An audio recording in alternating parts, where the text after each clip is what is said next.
안녕하세요. 책사랑 오스컨입니다. 신인가정명 제11권 165페이지부터입니다. 저자는 이케다 다이사쿠, 펴낸 것은 화강신문사입니다. 야마토 신씨는 북남미로 출발하기 전날인 3월 5일 정오 학계본부에서 하루키 세이이치로로부터 전화로 아르헨티나에 대해 보고를 들었다. 그리고 다음 날인 6일 밤 일본을 떠나 로스앤젤레스와 뉴욕을 거쳐 3월 10일 브라질에 도착했다.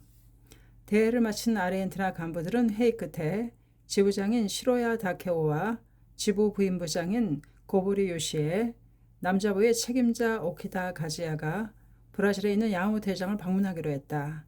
12일 먼저 시로야가 고보리와 상파울로에 도착하여 신씨가 참석한 브라질 대표 간부회에 참석했다. 사전에 그 보고를 받은 신씨는 부임부장이 된 고보리를 격려하기 위해 수주를 준비해 두었다. 사명에 살아가려는 동지들을 부처를 존경하듯이 대하는 것이 불법 지도자의 자세다. 대표 간부회가 끝나자 신씨가 말했다. 아르헨티나의 고보리 씨는 오셨습니까? 고보리 요시에는 깜짝 놀랐다. 야무 대장이 자기 이름을 부르리라고는 생각지도 못했기 때문이었다. 신씨는 그녀에게 수주를 건네면서 말했다. 잘 오셨습니다. 아르헨티나 부인부를 잘 부탁드립니다. 리더란 홀로 서는 용기의 사람이지 않으면 안 됩니다. 그리고 모두와 사이좋게 전진할 수 있는 조화로운 사람이지 않으면 안 됩니다. 수고를 끼쳐드려서 죄송합니다. 잘 부탁드리겠습니다. 고보리는 진지하고 성실한 그의 말에 감동했다. 신씨는 더욱이 지부장인 시로야 다케오에게 격려의 말을 건네고 두 사람과 단단한 악수를 나누었다. 다음 날 13일에는 일 때문에 출발이 늦어진 오키다 가지야도 상파울로에 도착했다. 세 사람은 시립극장에서 열린 브라질 문화제가 끝난 후 신씨가 숙박하고 있던 호텔로 가서 그가 돌아오기를 기다렸다. 오키다는 출입구 부근에서 시로야와 고보리는 로비에서 대기하고 있었는데 신씨가 사이키 야스히로 일행과 도착하여 엘리베이터로 향하고 있었다. 출입구에서 기다리던 오키다가 득달같이 뛰어가 신이치에게 말했다. 선생님, 아르헨티나의 오키다입니다. 신이치의 얼굴에 환한 미소가 번졌다. 정말 잘 왔어. 자, 내 방으로 갑시다. 오키다는 신이치와 함께 엘리베이터를 탔다. 순간적으로 일어난 일이라 시로야와 고보리가 엘리베이터 쪽으로 다가왔을 때는 이미 엘리베이터 문이 닫히고 움직이기 시작했다. 전날 신이치에게 격려를 받은 두 사람은 오키다가 나올 때까지 로비에서 기다리기로 했다. 신이치가 편지로 격려해 온 청년이 볼을 붉히며 건강한 모습으로 자기 앞에 나타난 것에 기뻐서 어쩔 줄 몰라 했다. 방으로 들어가서 그가 말했다. 자네와 만날 날을 고대하고 있었네. 그동안 정말 잘 싸웠네. 한 청년이 아르헨티나에 건너와 강선 유포를 위해 조직을 만들어서 100명, 200명이라는 사람들이 희망과 행복의 길을 걷기 시작했다. 이만큼 위대한 일은 없다. 이만큼 훌륭하고 최고로 의의 있는 인생은 없지 않은가. 예, 저도 그렇게 생각합니다. 오키다가 대답하자 신씨는 고개를 끄덕이며 말했다. 인간의 일생은 짧은 것이네. 그 일생을 무엇을 위해 사용하는가에 따라 인생의 가치가 정해진다네. 야마토 신씨는 진지한 눈길로 오키다 가지야를 바라보며 힘주어 말했다. 자네는 아르헨티나에서 광선 유포를 위해 끝까지 살아주기 바라네. 나를 대신하여 이 나라 사람들을 행복하게 해주게. 예. 결의가 응축되어 있는 목소리였다. 그때 신씨를 수행하고 있던 미네코가 야키소바를 내어왔다. 아르헨티나에서는 별로 못 드실 것 같아서요. 어서 드세요. 미네코와 신이치의 권유로 오키다는 야키소바를 씹어먹었다. 그리운 고향의 맛이었다. 그는 음식을 먹으면서 참된 마음을 음미했다. 이날 오키다는 마음을 정했다. 나의 인생은 정해졌다. 야마토 선생님과 함께 광선유포를 위해 살아가겠다. 그리고 언젠가 선생님을 아르헨티나에 초대하겠다. 아르헨티나로 돌아온 그는 성공을 거둔 화훼 재배를 그만두고 꽃 판매일을 시작했다. 멤버들을 위해 마음껏 활동하기 위해서 교회가 아닌 모두와 연락하기 쉬운 도심에서 가까운 곳에서 살려고 생각했던 것이다. 처음 견습일부터 시작한 그는 얼마 지나지 않아 위탁 판매업체로 독립했다. 일은 날마다 도전과 고통의 연속이었지만 예전에 자신이 직접 재배한 경험을 살려 노력한 결과 생화시장에서 1, 2위를 경쟁까지 하게 되었다. 그런 중에도 오키다는 광선 유포를 위해 아르헨티나를 휘젓고 다녔다. 이듬해 아르헨티나의 총지부가 결성되자 그는 총지부장이 되고 아내 미스코는 부임부장이 되어 활약하게 되었다. 하지만 야마모토 신시의 아르헨티나 방문이라는 염원을 실현하기에는 실로 27년 후인 1993년까지 기다리지 않으면 안 되었다. 그 사이 신이치는 아르헨티나의 대학 관계자나 예술가, 주일대사, 대통령과 회견하는 등 일본과 아르헨티나 양국의 우호와 교육, 문화교류에 전력을 쏟아왔다. 동시에 멤버들의 분투로 불법 이해의연대는 크게 넓혀져 학회가 추진하는 평화와 교육운동이 높이 평가받고 있었다. 그리고 1990년에는 아르헨티나 정부에서 주는 최고 영예 중의 하나인 대십자 5월 훈장이 야마모토 신시에게 수여되고 각 대학에서의 현창도 잇따르게 되었다. 초창기 동지의 손으로 팜파스에 심어진 사회공원의 종자는 실내의 큰 테두리가 되고 아름답게 피어 향기를 풍기고 있었다. 아르헨티나를 방문한 하루키 세이치로 일행은 3월 5일에 파라과이로 갔다. 파라과이에도 지부가 있고 100세대 정도의 멤버가 열심히 신심을 하고 있었다. 파견 간부 중에 하루키와 오카다 이테스는 수도 아순시온으로 기와라 가스를 비롯한 5명은 일본계 사람들의 이주지인 차베스로 가기로 되어 있었다. 이 방문에서 금우 파라과이의 비약을 위해 중요한 열쇠를 쥐고 있는 것이 차베스에서의 격려였다. 아르헨티나의 광선 유포가 수도 부에노스아이레스 근교로 이주한 일본계 사람들로부터 시작된 것에 비해 파라과이는 차베스 등의 이주지로 이주한 일본계 사람들에 의해 불법이 넓혀진 것이었다. 파라과이는 1934년에 브라질이 이민을 제한한 후에 새롭게 받아들인 곳으로 1936년부터 이민이 시작되었다. 그 후 태평양 전쟁으로 일본과 국교가 단절되어 이민이 중지되었다. 그러나 전후 국교가 재개되자 다시 한번 계획 이민이 실시되어 1954년 5월에 이민이 시작되었다. 일본계 이주자는 아르헨티나나 국경과 인접한 남부도시 엔카르나시온에서 북동쪽으로 16km부터 시작된 차베스 이주지와 인접한 프람 이주지, 북동쪽으로 60km 정도의 피라포 이주지 등으로 이민했다. 이주자들은 할당받은 토지에서 나무를 잘라내고 기둥을 세워 자신들이 살 집을 짓는 일부터 시작하지 않으면 안 되었다. 겨우겨우 만든 오막집 같은 집에서 밤에 램프를 켜면 가차없이 벌레들이 날아들어왔다. 모기나 파리떼를 비롯하여 구더기나 모래벼룩에게도 시달렸다.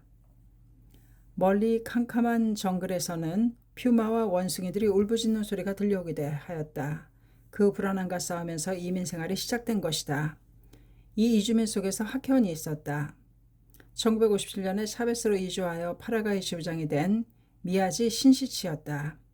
그리고 프람에는 1959년에 아다치 데스야와 도미오 부부가, 미라포에는 1960년에 야마키 구니히로와 하루 부부가 이주해 왔다. 그 멤버들이 해계되어 각자의 이주지에서 활동을 개시한 것이다. 이주지에서 동지를 우연히 만난다는 것은 글과 말로도 다 할 수 없는 기쁨이었다. 그 한 예로 아다치 데스야는 이주한 이듬해에 새로운 사람 중에 남미오랭개교라고 아침 저녁으로 부르는 사람이 있다는 말을 듣고는 덩실덩실 춤을 추며 기뻐했다. 그는 주저없이 새로운 이주자들의 집을 찾아다니며 참가 학회원이 아닙니까? 라고 묻고 다녔다. 그러나 좀처럼 찾을 수 없었다. 예, 그렇습니다. 당신도 학회원입니까? 라며 반가워하는 목소리를 들은 것은 8번째 집인 오카무라 후미야케라는 사람의 집이었다. 그들은 마치 절신한 지기를 만난 것처럼 서로 얼싸안고 굳은 악수를 나누었다. 이주지에서의 활동은 도회지와는 달라서 위험도 많았다. 삐라포에 사는 야마키 하루는 이곳에서 이주해온 멤버와 함께 정력적으로 활동을 나갔다. 걷다가 지쳐서 나무 그늘에서 잠시 쉬고 있는데 어디선가 부스럭거리는 소리가 들려왔다. 하루는 풀밭을 유심히 살피면서 말했다. 무슨 소리일까? 위험해요. 방울뱀이에요. 동행하던 사람이 소리쳤다. 방울뱀은 씩 하는 소리를 내잖아요. 이런 소리를 낼 때도 있어요. 이주지에서 방울뱀을 발견하는 것은 드문 일이 아니었다. 큰 나무를 벌치하면 나뭇가지에서 떨어지기도 하고 길에 또아리를 틀고 있기도 했다. 사람이 뱀에 물려 큰 소동이 벌어진 적도 있었다. 또 활동 중에 비가 내리면 황토 진흙이 신발에 묻어 미끄러워 걸을 수 없을 정도였다. 그러나 멤버들은 맨발로도 끝까지 걸어가는 것이었다. 이주자들의 생활은 안정된 삶과는 거리가 멀었다. 정성 들여 심은 종자와 모종이 비에 떠내려 가거나 설이나 우박을 맞기도 하고 메뚜기 떼가 날아와서 애써 가꾼 작물을 흔적도 없이 먹어버리는 경우도 있었다. 작물을 갖고 수입을 얻지 못하자 일본에서 가져온 돈도 금방 바닥이 나버렸다. 그런 어려운 상황 속에서 사는 학회원들에게 신앙은 다시 일어서는 힘이고 어려움에 꺾이지 않는 용기의 원천이었다. 그렇기 때문에 모두 필사적으로 신심을 멸례했다. 동지들 속에서 다양한 체험담이 나오기 시작했다. 지혜를 짜내 훌륭한 수학을 얻은 사람이 있는가 하면 자연 재해의 피해를 면한 사람도 있었다. 그 실증으로 인해 불법을 바라보는 이주지 사람들의 공감대가 넓어졌다. 또 돌아가신 학회원의 편히 잠든 듯한 얼굴에 감동하여 신심을 하고 싶다고 신청하는 사람도 있었다. 그것으로 파라과이 멤버들의 노력은 결실을 맺어 동지들의 연대도 넓어졌다. 그리고 마침내 1961년 8월에는 파라과이 지구가 탄생하였다. 그 2년 후인 1963년 8월에는 파라과이 지부가 결성되었다. 차베스 이주지로 향하는 기요하라가스 등 일행 5명은 아르헨티나의 부에노스아이레스 항공편으로 4시간을 소요하여 포사다스 공항에 도착했다. 아르헨티나에 속한 포사다스에서 파라나 강을 건너면 파라과이였다. 미야지 신시치 지부장을 비롯한 10여 명의 파라과이 멤버들이 포사다스 공항까지 마중 나와주었다. 그들 중에는 브라질 국경 지역인 이구아스 이주지에서 수백 킬로미터나 되는 거리를 나흘 걸려 달려온 다니가와 이코라는 반장도 있었다. 일행은 구도하는 멤버들의 모습에 마음이 상쾌해지는 것 같았다. 공항에서 차를 타고 부두로 가서 20분 정도 소형 증기선을 타고 태안에 도착했다. 여기가 바로 파라과이의 엔카르나시온이었다. 그들은 이곳에서 협의를 했다. 그때 한 청년이 기요하라에게 말했다. 부탁이 있습니다. 실은 60km 정도 전방인 삐라뽀라는 이주지에 40세대 정도의 멤버들이 있습니다. 그들은 오늘 밤에 미야지 지부장님 댁에서 열리는 지도회에 참석하기 위해 트럭으로 오기로 되어 있는데 호우로 차가 미끄러지기 때문에 출발하지 못하고 있답니다. 지프라면 그들을 데려올 수 있을 것 같은데 가주실 분 안 계십니까? 이 말에 곧바로 하루키 세이치로의 부인이며 부부인 부장인 하루키 후미코와 남자부 간부가 가겠다고 자원했다. 오후 3시쯤 기요하라 일행은 소형버스를 타고 차베스로 가고 하루키 후미코 일행은 지프를 타고 삐라뽀로 출발했다. 기요하라가 탄 소형버스는 질퍽질퍽한 길에 바퀴가 빠져 몇 번이나 미끄러졌다. 도중에는 모두 함께 차를 밀어야 하는 경우도 있었다. 차베스에 있는 미야지 지부장 집에 도착한 것은 저녁 무렵이었다. 주변에는 농지와 숲이 펼쳐져 있고 군데군데 오두막 같은 집이 세워져 있었다. 기요하라는 이런 곳에도 동지가 있어 열심히 학활동을 멸려하고 있다는 사실에 불가사의함을 느끼지 않을 수 없었다. 이것이 어서에서 말씀하신 지용의 의인 것이다. 바야흐로 세계 광포의 때가 왔다. 한편 지프를 타고 삐라뽀 이주지로 향한 하루키 후미코 일행은 질퍽질퍽한 길을 쉬지 않고 달렸다. 그런데도 그다지 속도를 낼 수 없어서 오후 9시가 지나서야 목적지에 도착했다. 그러나 삐라뽀의 멤버들은 간부들이 현지로 오고 있다는 사실을 모른 채 위험을 각오하고 차베스에 있는 미야지의 집으로 출발해버렸다. 이에 하루키 일행은 서둘러 되돌아갔지만 차베스에 도착한 것은 새벽 1시가 지나서였다. 미야지의 집에서는 오후 7시 반부터 지도회가 열렸다. 해합 장소는 100명이 넘는 참석자들로 가득 찼다. 램프의 불빛 아래서 실시하는 지도회였다. 여기에서는 멤버들에게 질문을 받았다. 어느 질문이든 거기에는 모두 고뇌와 갈등이 엿보였다. 농사일이 궤도에 오르지 않아 늘어나는 빛에 시달리며 어떻게든 활로를 찾기 위해 필사적인 사람도 있었다. 슬퍼 외치는 듯한 심정으로 병고를 호소하는 사람도 있었다. 기요하라 일행은 열심히 본조님의 공력을 신심에 대한 대확신을 호소했다. 확신과 흔들리는 마음의 목숨을 건 진지한 싸움이었다. 3살가량의 사내 아이를 껴안고 있던 노부인이 물었다. 이 아이는 내 손자인데 태어날 때부터 앞을 보지 못합니다. 신심을 열심히 하면 이 아이도 앞을 볼 수 있을까요? 그 노부인의 일가는 이주지 사람들에게 불법의 훌륭함을 호소하며 포교에 힘써왔다. 그런데 눈이 불편한 아이가 태어나자 왜 학회원이 그렇게 되는가라고 비판을 받았던 것이다. 가족들은 바늘방석에 앉은 심정으로 견딜 수 없는 나날을 보내고 있었다. 물론 근처에 큰 병원도 없고 진찰을 받을 수도 없었다. 몹시 비탄에 젖은 질문이었다. 사람들은 모두 잠자코 기요하라의 대답을 기다렸다. 그런데 그녀는 주저없이 단언했다. 딱 한 가지 명확한 것이 있습니다. 그것은 강성하게 신심을 관철해 간다면 반드시 행복해질 수 있다는 것입니다. 이 아이가 평생 동안 신심을 관철할 수 있도록 키워주십시오. 신심을 하여 태어난 아이에게 사명이 없을 리가 없습니다. 그 사명을 자학한다면 반드시 최고의 인생을 보낼 수 있을 것입니다. 이 지도를 통해 세간의 열등감을 느끼고 신심에 대해 한가닥의 불안을 품고 있던 그 가족의 마음속 어둠이 타파되었다. 기요하라에게 지도를 받은 뒤로 노부인은 눈이 불편한 손자가 집안의 보물로 여겨졌다. 그리고 가족들도 그 아이의 행복을 바라며 진지하게 신심을 멸려하여 서로 단결하게 되는 결과를 낳았다. 또 어떤 장년부는 간언하듯이 말했다. 야마토 선생님은 파라과이에도 와주실까요?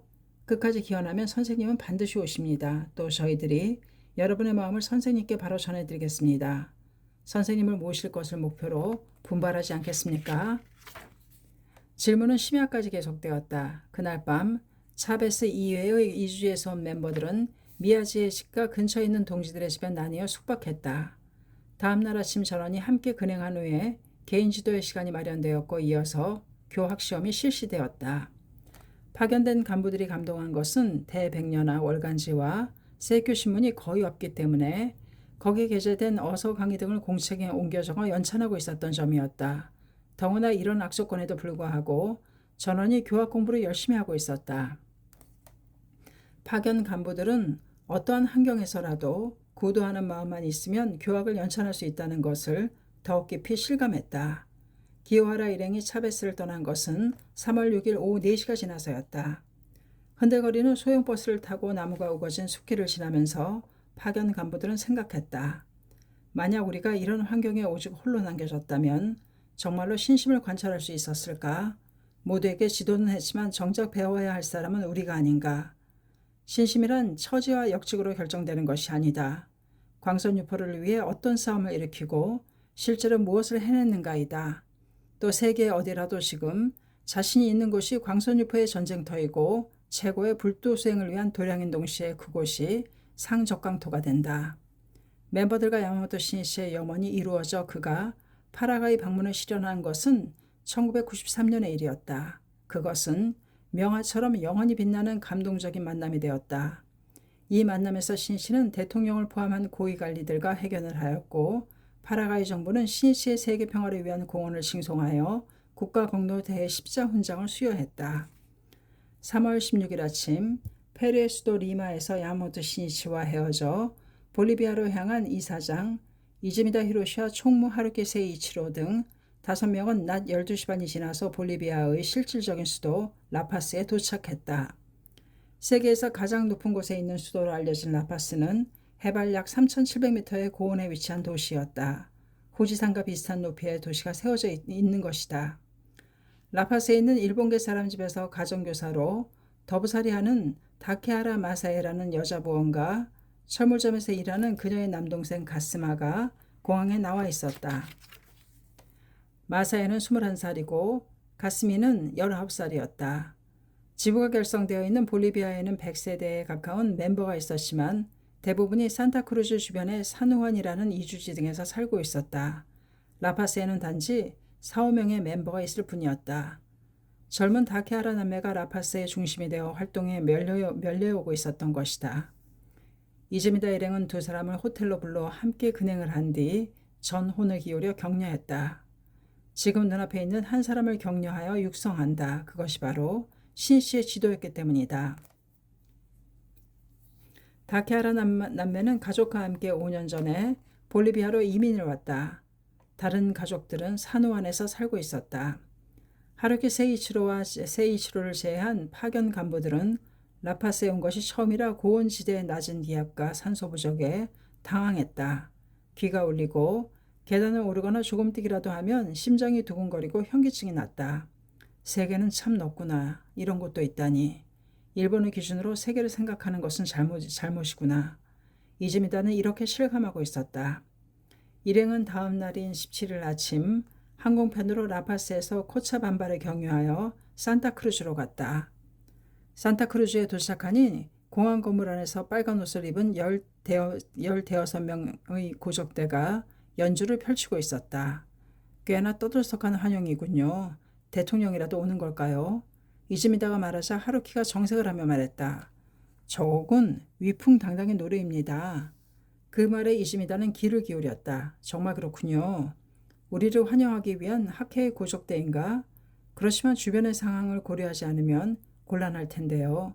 그때 볼리비아 지부의 지부장인 가와우라 다로가 달려왔다. 이사장님 기다리고 있었습니다. 오늘은 고적대 연주로 여러분을 성대하게 환영하였습니다. 가와우라 다로는 안경너머로 눈빛을 반짝거리면서 나가사키 지방 사투리로 당당하게 말했다. 이즈미다 히로시는 열렬히 환영해주는 멤버들의 마음은 고마웠지만 가와우라에게 주의를 주지 않으면 안 되겠다고 생각했다. 환영해주는 마음은 고맙지만 저렇게 요란하면 주위 사람들이 이상한 눈으로 보는 데다 빈축을 살지도 모릅니다. 지금 남미 각국이 우리 샹가케를 경계의 눈으로 보고 있으니 이목을 끄는 행동은 삼가는 것이 좋습니다. 가와우라는 그런 경우를 전혀 생각하지 않았다는 듯 처음에는 어리둥절한 표정을 짓더니 잠깐 뒤 말뜻을 헤아리고 확실히 그렇군요 라며 머리를 긁적였다. 그는 나가사키현 이사하야 출신으로 1961년에 볼리비아로 이주했다. 일본에서는 나가사키 지부에 반장을 했었다. 그가 탄 이주선에는 7세대 38명의 학회원이 있었다. 다케하라 일가도 같은 배를 타고 있었다. 볼리비아의 지형은 페루와 칠레의 국경 쪽 서쪽에 있는 안데스 산맥의 고원지대, 라파스가 그 대표적인 브라질 쪽 동쪽의 동부평원지대, 그리고 그 중간에 위치한 계곡지대 이렇게 세 곳으로 크게 나눌 수 있다. 가와우라 일행이 사는 사누안마는 동부평원지대로 볼리비아 제2의 도시인 산타크루즈시에서 북서쪽으로 약 120km 떨어진 곳에 있었다. 이 가와우라를 중심으로 멤버들은 단결하여 이주지에서 포교를 개시하였다. 이곳의 생활도 다른 곳과 마찬가지로 숲의 나무를 벌채하여 집을 짓는 것부터 시작하지 않으면 안 되었다. 하지만 동시에 연대로 맺어진 학회원들은 의기양양했다. 몇 명의 멤버는 집 부지의 입구에 창가학회원이라 쓰고 그 아랫부분에 자신의 이름을 쓴 커다란 문패를 내걸었다. 동지들의 가슴 속에 나는 천하의 창가학회원이다 라는 강한 긍지가 있고 광선유포를 위한 투혼이 불타오르고 있었다. 이 사누안보다 더 빨리 1954년 8월부터 이민이 시작된 곳이 산타크루즈에서 북동쪽으로 약 100km 떨어진 곳에 있는 오키나와 이주시였다. 오키나와의 이민은 류쿠, 오키나와의 옛 이름 정부의 이민 10개년 계획에 입각하여 실시된 것이지만 최초에 이주한 땅에서는 원인 불명의 열병이 발생하여 많은 사람들이 목숨을 잃었다. 일본의 오키나와에서 온 이주자들은 열병에 시달렸을 뿐만 아니라 강이 범람하여 큰 피해를 입어서 하는 수 없이 이전했다. 오키나와 이주지에 강포에 불이 붙은 것은 1961년 나카무라 슈테시 일가가 온 이후였다. 게다가 이듬해 6, 7세대의 학회원이 더 이주해왔다. 이 멤버들을 계속 격려해온 이가 가와우라 다로였다. 사누안에 살던 그는 오키나와 이주지로 가기 위해 하루에 한두 대밖에 없는 버스를 타든지 혹은 트럭을 얻어 타든지 하면서 먼저 약 75km 떨어진 몬테로라는 마을로 갔다. 그리고 거기서 역시 버스나 트럭으로 약 50km 떨어진 오키나와 이주지로 향했다.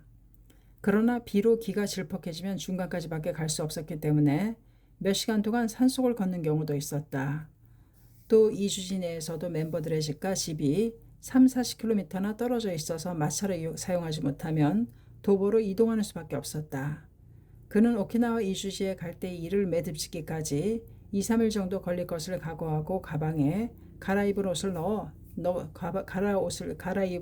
넣어 떠났다. 이런 가와우라의 노력이 열매를 맺어 점차 인재가 육성되고 포교도 진행되었다. 그리고 1962년 11월 야마기와 히로시 이사가 볼리비아를 방문했을 때 지부가 결성되었다. 사누안 지구와 오키나와 지구, 그렇게 2지구 50세대로 출발한 것이다. 지부장은 가와우라이고 지부 부인부장은 그의 부인 미키였다. 이듬해인 1963년 8월에도 야마기야와 하루키 세이치로가 볼리비아를 방문하자 멤버들의 끓어오르는 왕성한 구도심은 그들의 지도를 마치 마른 흙이 물을 빨아들이듯이 흡수하며 전진을 계속했다. 밤중에 산길을 10km 혹은 20km나 걸어서 활동에 힘쓰는 경우도 있었다. 길이가 1m 정도 되는 파파야 줄기의 넝마 조각을 둥글게 말아 쑤셔 넣어 석유를 스며들게 하고 불을 붙여 횃불로 대용해 독사를 주의하며 가야 하는 행군이었다. 비가 막 갠 뒤에 말을 타고 가정 방문을 하러 가는 도중 강처럼 된 길에서 말과 함께 넘어지는 사람도 있었다. 그러나 자신은 흠뻑 젖어도 필사적으로 손을 시켜들고 동지에게 전하기 위해 가져온 세이쿄 신문만은 젖지 않게 하였다. 그렇게 그들은 의기양양하게 개선장군처럼 다시 나아갔다. 산타크루즈 공항에 도착한 이즈미다 히로시 일행은 사누안 이주지로 향했다.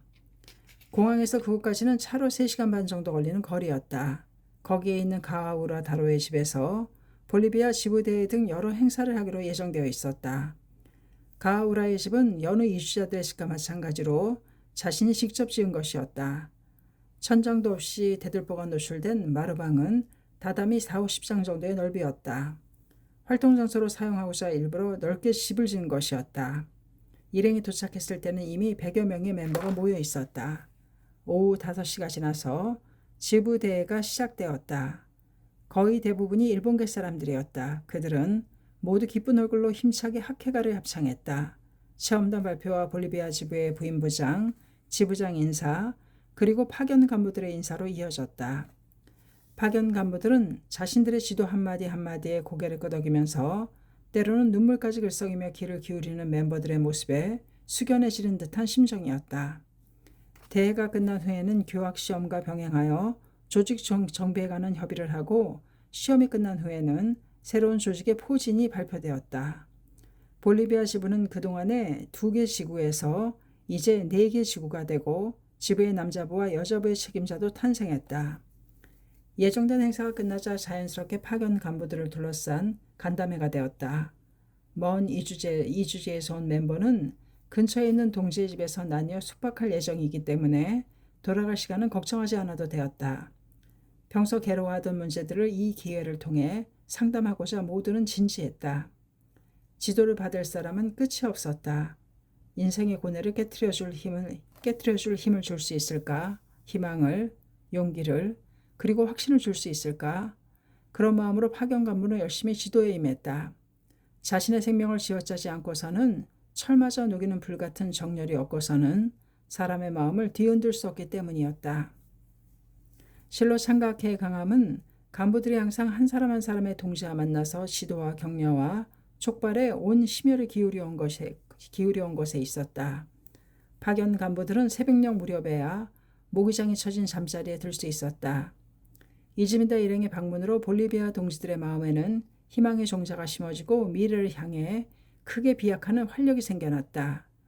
이즈미다 히로시 일행이 볼리비아로 떠나기 전날인 3월 15일 아침 기오아라 가스와 오카다 이테스는 브라질의 상파울루에서 도미니카를 향해 출발했다.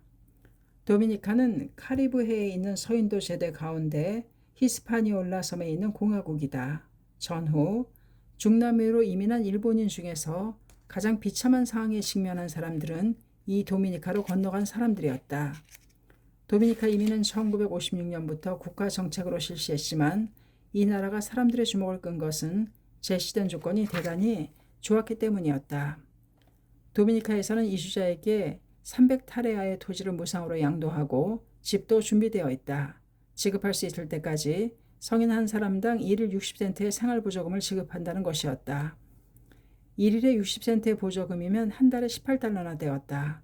당시는 1달러가 360엔 하던 시대여서 일본 엔으로 환산하면 6,480엔이나 되었다. 초등학교 선생님의 첫 월급이 7,800엔 하던 시대라는 것을 고려한다면 상당히 고액의 보조금이라고 할 수 있었다. 또 300타레아의 도시는 18헥타르였다. 일본이라면 대지주가 될 정도로 넓은 땅이었다. 더군다나 기후도 토지 조건도 교통편도 좋아 카리브해의 낙원이라는 선전도 있었다. 그러나 실제로 이민하고 보니 현지 상황은 몹시도 가혹했다. 선전과는 달리 관계 설비가 완비되지 않았거나 비옥한 경작지라고 들었던 도시도 돌투성이의 불모지로 경작이 불가능했으며 소금이 나와 사막과 다름없었기 때문이었다. 이민자들은 망연자실하였다. 어찌해야 할지 난감할 따름이었다. 그러나 일본 정부는 그런 조건이 미비하다는 것을 이민 전부터 알고 있었다. 예를 들면 일본 측은 다하본의 이주지가 물이 부족하다는 사실을 알고 용수로의 정비를 요구했던 것이다. 이에 도미니카 측은 1956년 2월 빠른 시일 안에 관계 설비를 정비하는 것은 불가능하므로 이민 계획을 보류하겠다고 해답했다. 그러자 어처구니없게도 일본 측은 건조지대에서의 경작을 경험한 농민을 보내기 때문에 문제없다고 하여 그해 3월에 이주자를 모집하여 이민을 단행했다. 이런 까닭에 도미니카 이민은 이민이 아니라 국가로부터 버림받은 백성이다는 말이 나오게 되었다. 도미니카로의 이민은 1959년까지 계속되었지만 이주민들의 실태는 참담할 따름이었다. 처음에 배분된 토지는 모집할 때 설명보다도 훨씬 적었다. 그래도 이주민들은 경작할 수 있는 토지로 만들려고 힘을 합쳐 열심히 개간 작업에 힘썼다. 그러나 작업할 수 있을 때까지 지불된다고 들었던 보조금도 짧게는 반년이고 길어도 3년 정도까지여서 그 이후로는 받을 수 없었다. 비상금도 식비로 쓰여 없어지고 일본에서 가져온 의류나 재봉틀 등을 잇따라 현지 사람에게 팔아서 겨우 끼니를 이었다.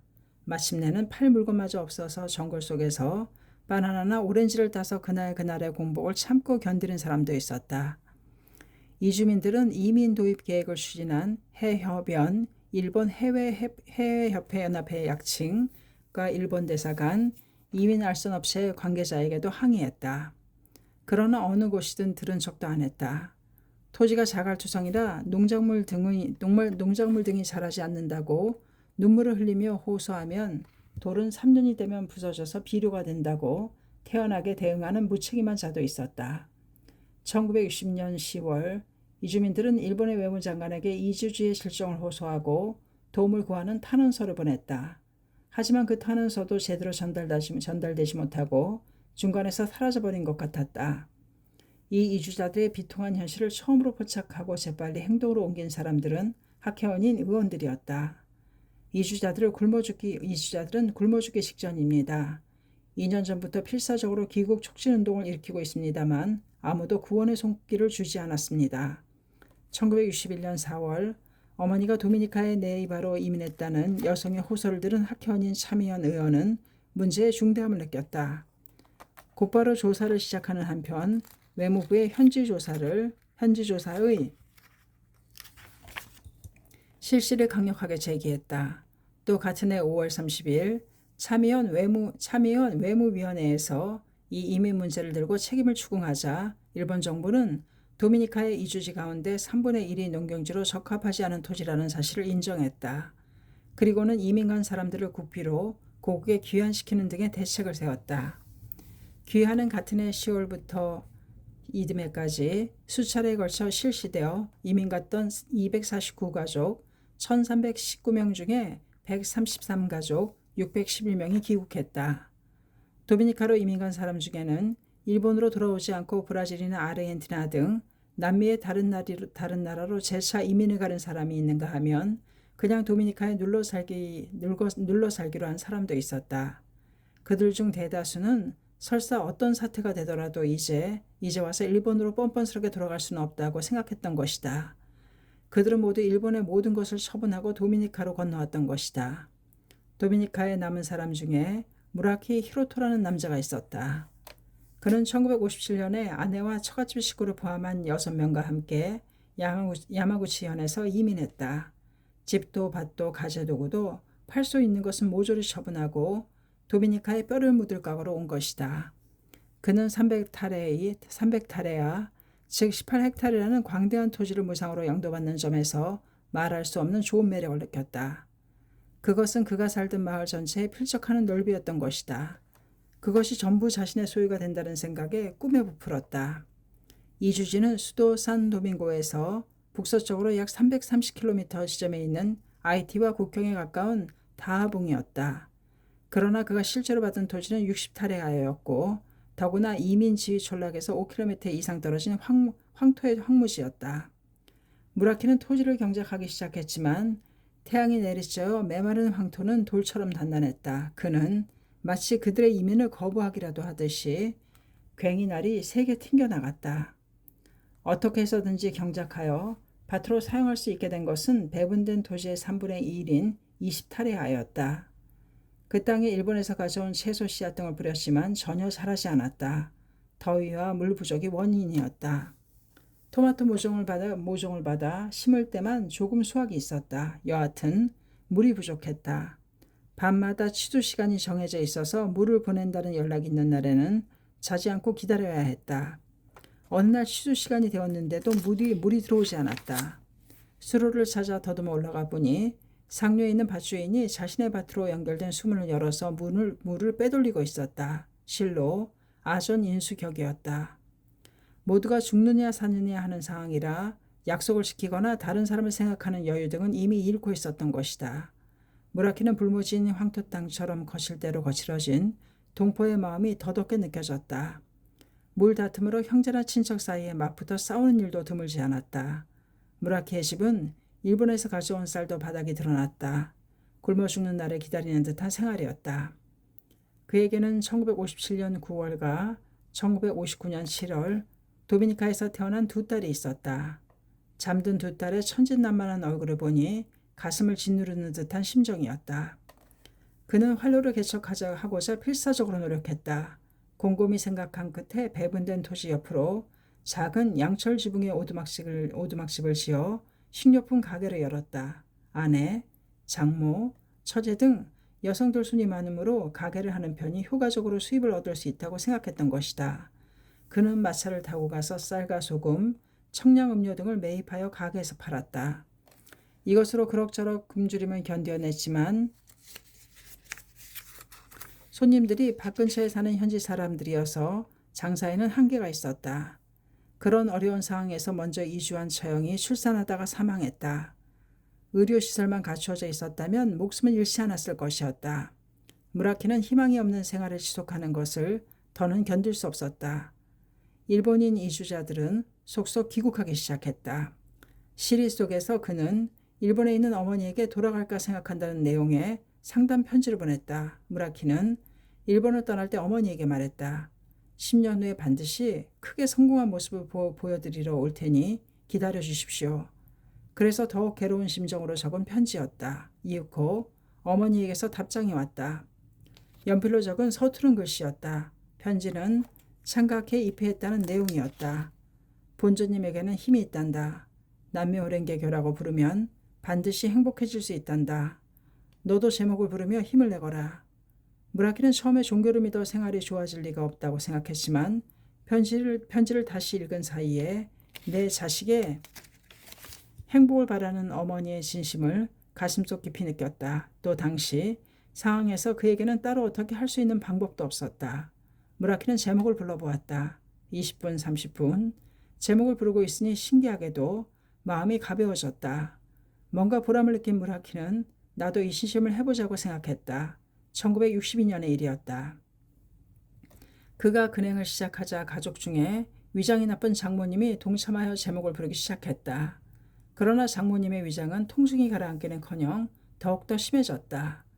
이웃 사람들에게는 무라키가 이상한 종교에 빠져버렸기 때문에 가족들이 병에 걸리는 거야 라는 말을 듣는 형편이었다. 무라키 히로토는 이 신심은 소용이 없다. 나는 그만두겠다는 내용의 편지를 일본에 붙였다. 얼마 후 어머니를 절복한 그의 형에게서 답장이 왔다.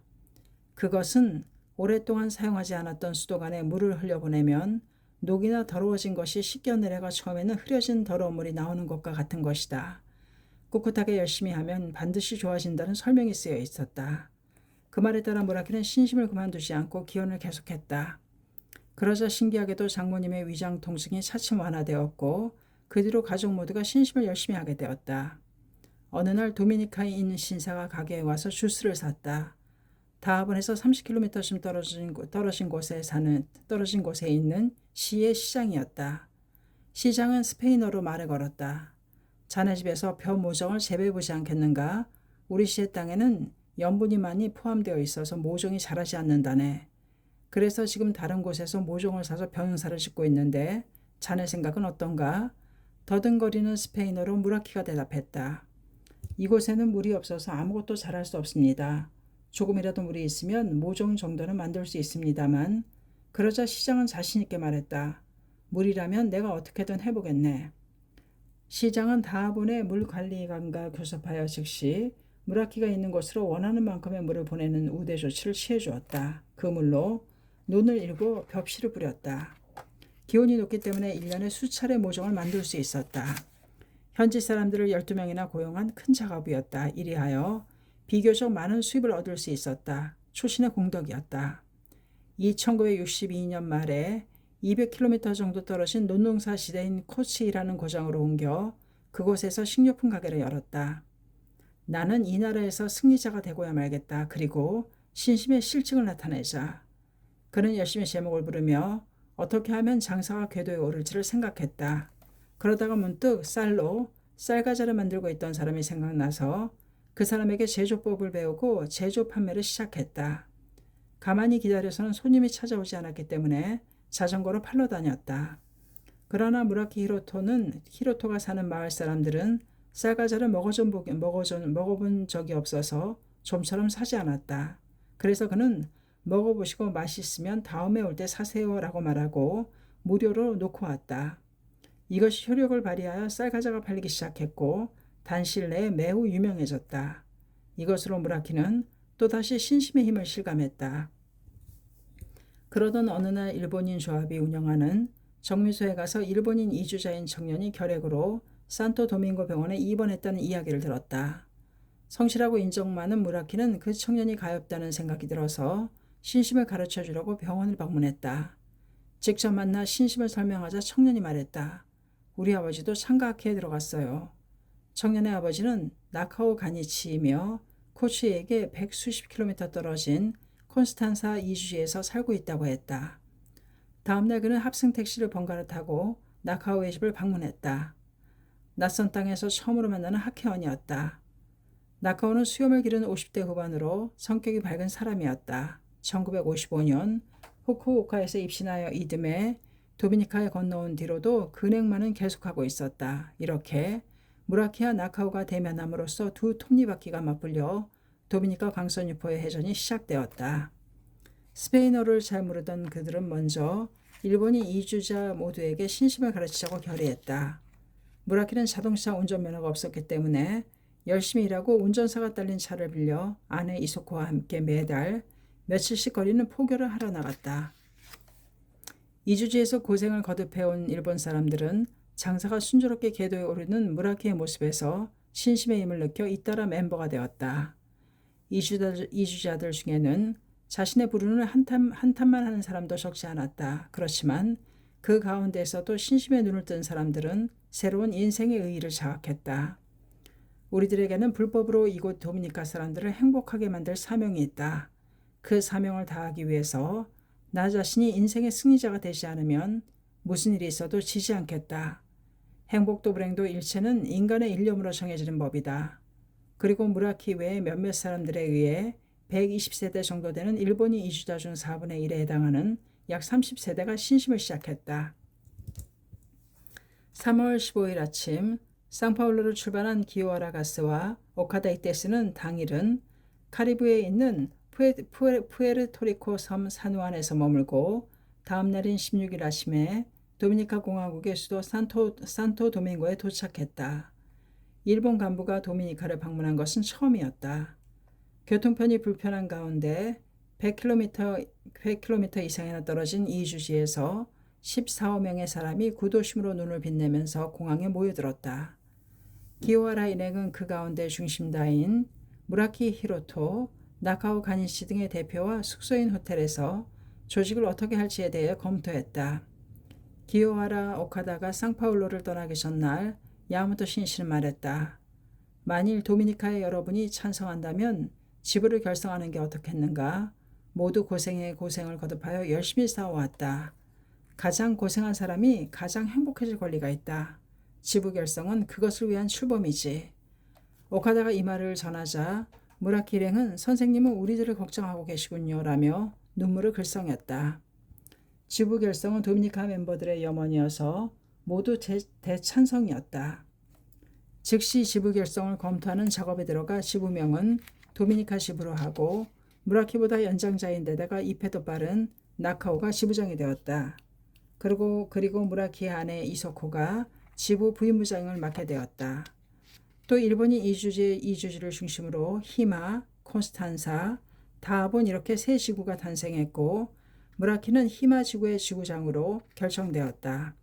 게다가 남녀 청년부의 조직도 만들고 각각 중심자도 결정하였다. 그리고 나서 기요하라 일행은 도미니카 지부의 지구 결성대회를 겸하는 지도에 참석하기 위해 산토 도밍고에서 콘스탄사 이주지로 향했다. 차는 자욱한 모래먼지를 일으키면서 울퉁불퉁한 길을 4시간 정도 달려 간신히 콘스탄사에 도착했다. 이 지역의 공중집회장이 결성대회를 개최할 회의장이지만 그것은 공중집회장이라기보다는 식량 창고를 연상케 했다. 그렇지만 모임 멤버의 얼굴은 생기발랄하게 빛났다. 도미니카 지부의 결성대회에서 60, 70명의 사람들이 참석했다. 먼저 오카다 이스데스가 지부를 결성한다는 내용과 함께 인사 발표를 하자 모든 사람들이 기쁨을 감추지 못했다. 도미니카의 신시대가 왔다. 지부가 결성되었다는 것은 광선유포의 샘이 솟았다는 뜻이다. 누구나 다 그렇게 생각했다. 시험단 발표 등이 있은 후 기요하라 가스를 중심으로 한 질문회가 있었다. 마지막에 기요하라가 말했다.